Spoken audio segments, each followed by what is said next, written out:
Leng. Ano ba kung nababalitaan ko na ikaw daw ay nagpapaligaw na sa school at hinahatid ka pa dito hanggang sa bahay kapag ka ako'y wala?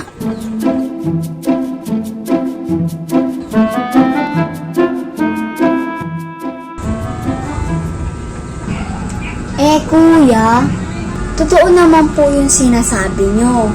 Kaya lang, masyado pa po akong bata para magpaligaw. At saka, siya naman po yung may gustong ihatid ako dito. Ayaw mo ba nun, kuya? Libre na ako sa paglalakad.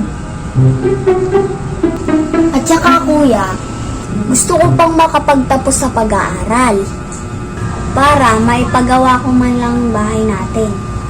Tingin ko kasi, isang bulati na lang hindi pumipirma. Babagsak na. At saka kuya, hindi kami talunong. Kasi, ating din siya, hindi siya kuya. Mainam ang nagsasabi ko sa'yo hanggat maaga. Kaysa huli na ang lahat bago ako magsabi sa'yo. Ayan, ganyan nga. Masyado ka pa kasing bata para pumunta sa ganyang sitwasyon ng buhay. Aral muna, puro pag-aaral muna, ha?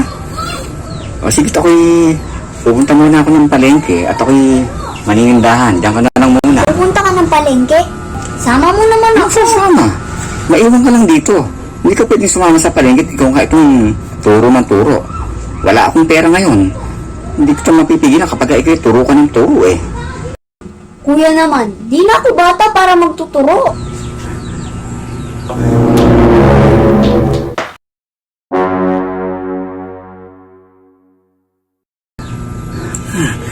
Ano ba talaga ang totoo?